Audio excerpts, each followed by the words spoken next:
Bonjour à tous et bienvenue dans ce nouvel épisode de notre série dédiée à la communication en entreprise. Aujourd'hui, je reçois Sarah El Marjani. Bonjour Sarah. Bonjour Robin. Sarah, tu es Customer Success Manager chez Microsoft, donc tu t'occupes d'accompagner nos clients dans la mise en place, le déploiement, l'adoption de toutes les solutions dont on vient de parler précédemment.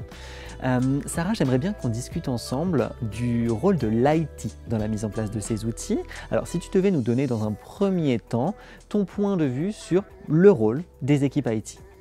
Alors, donc effectivement, comme tu l'as dit, j'accompagne au quotidien plusieurs équipes IT à mettre en place des nouveaux outils. Et pour moi, en fait, le rôle de l'IT est assez essentiel en fait, dans le déploiement, la mise en place de ces outils pour trois choses essentielles. La première chose, et c'est assez évident, je pense, c'est pour la partie un peu sécurité, audit, conformité. L'IT est finalement un peu le garant pour faire en sorte que ces outils soient bel et bien conformes à tous les processus de sécurité, mais aussi aux normes GDPR par exemple. Et aussi, l'IT, c'est un peu aussi le garant effectivement de la configuration de ces outils et pour faire en sorte que ces outils soient bel et bien mis en place directement sur les laptops, sur les différents devices des employés. Ensuite, deuxièmement, le rôle de l'IT est également très important pour l'adoption de ces outils. On le sait, environ une adoption qui réussit va permettre de faire accroître la productivité des employés d'environ 17%. Donc finalement, ce rôle-là est crucial et va faire en sorte que ces outils soient bien utilisés. Et enfin, on ne l'attend pas forcément, mais l'IT a aussi un rôle très important dans tout ce qui est formation, puisque l'IT va pouvoir permettre en fait, de donner la notice et le déroulement, le mode opératoire de comment on utilise ces outils. Ok, super.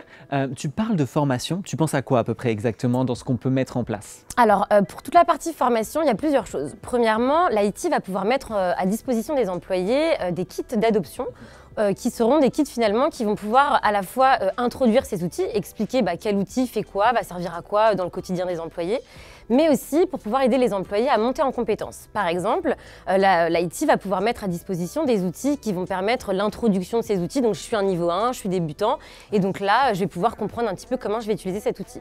Ensuite, l'IT va aussi pouvoir mettre à disposition des kits qui seront plutôt à niveau intermédiaire ou niveau confirmé, pour que justement, dans tout ce processus de formation et d'adoption de ces outils, l'IT accompagne au quotidien les employés. Et puis aussi, on a Viva Learning, par exemple. Donc, Viva Learning, outil intégré directement à Microsoft Teams, qui permet d'avoir accès à tout le Microsoft Learn et donc de se former sur les outils qui sont mis en place au quotidien. Exactement. Alors, très bien. Est-ce qu'on pourrait essayer de se faire une petite liste, la liste de nos règles d'or un petit peu pour une bonne mise en place d'outils? Selon toi, ce serait quoi? Bien sûr. Alors, si on devait prendre une petite liste un petit peu là à cocher, pour moi, la checklist, elle commencerait évidemment par, le B à bas, pour moi, c'est faire un RACI des rôles et responsabilités. Qui fait quoi? Dans l'écosystème en fait qui va graviter autour de l'IT, il va pouvoir y avoir la communication, les RH ou les fonctions métiers par exemple. Et donc, il faut être clair en fait sur qui est responsable de quoi, qui doit administrer quoi et qui va pouvoir poster certaines choses dans certains outils, les utiliser au quotidien, etc. Et donc, qui dit rôle et responsabilité, nous chez Microsoft, on le traduit par un Azure AD qui est propre.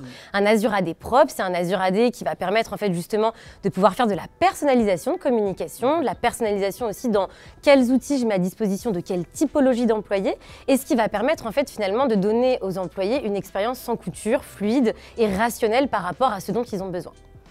Enfin, pour compléter un petit peu cette liste, je parlais de personnalisation pour les employés, mais c'est aussi très important de s'approprier ces outils.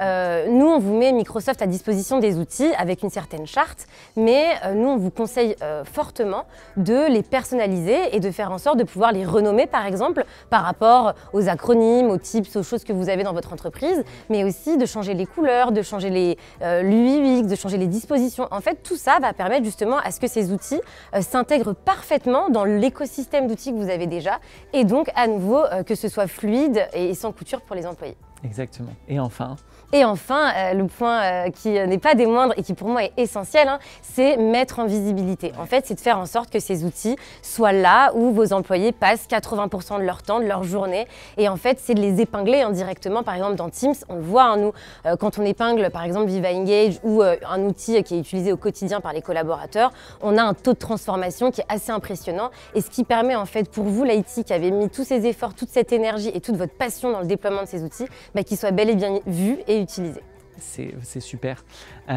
Vous qui nous regardez, bien sûr, je vous recommande d'aller regarder directement dans notre livre blanc qu'on remettra en description de cet épisode, parce que pour toutes les étapes que tu viens de nous présenter, Sarah, eh bien, on va avoir les ressources associées, le comment faire, les ressources techniques. Donc voilà, vous aurez tout à votre disposition pour mettre tout ça en place chez vous.